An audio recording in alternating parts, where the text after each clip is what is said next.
So when it comes to the throttle and the clutch, there's quite a lot you can do. There are two main aspects that you can change that are very, very easy to change.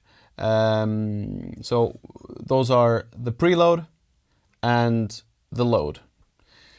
What do they do? So the preload is the baseline of how much torsion we're applying to the spring. And then up here, it's the leverage that you're applying to that torsion. So what we can do now is firstly show you how to change the preload. So there's a camshaft here, and there are different positions. Right now we're at the lightest, which is 1, and you can simply just do this, and you change the stiffness straight away. So right now it's the hardest, and middle, and now it becomes really, really light. So this is on the throttle. And here we're talking about the throttle. On the clutch, it's very, very similar. It's the same system. So the cam shaft system is up here. And again, we can swap, and now we have a really stiff clutch with that bite sensation. And then we can change the preload here to make it quite a lot easier to operate. So those are the preloads.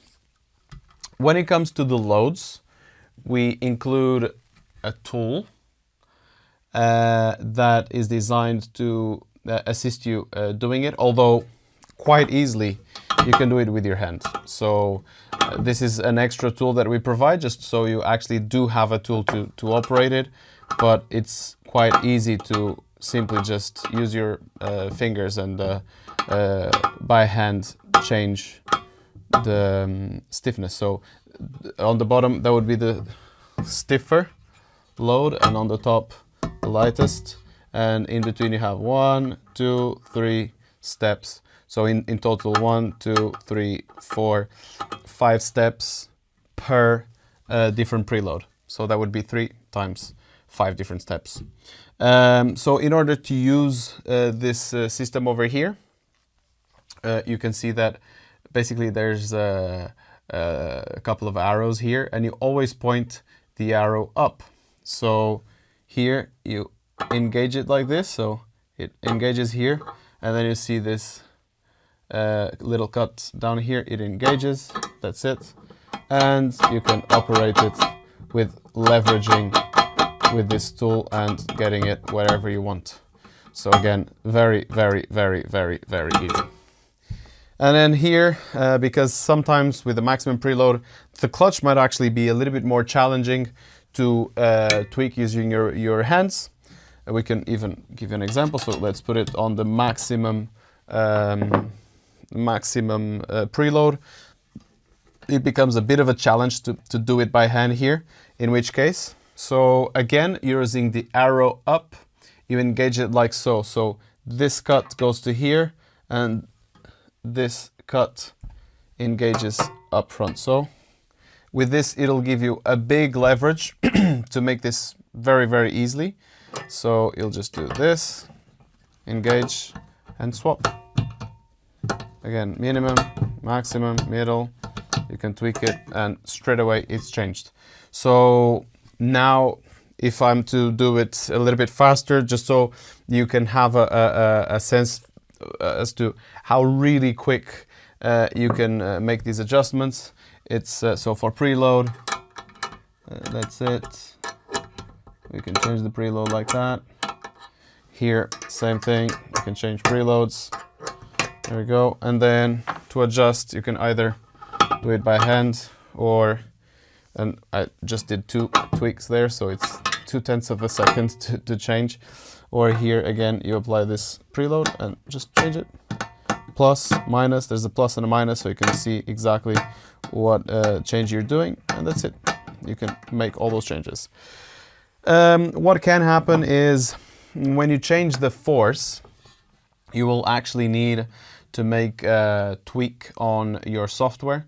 So, and we will show you how to do it. So sometimes the minimum and maximum values will change slightly.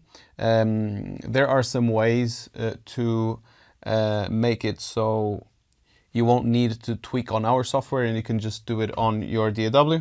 But ideally, you could go make a calibration wizard, get it again with the dead zones or the values, the raw values that you that equate to your tuning, and that's it. And it is ready to use. So this is how you tweak the preload and the load.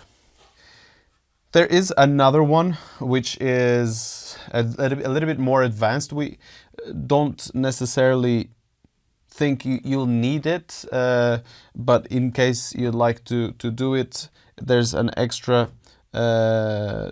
adjustment, which is where this shaft meets the pedal.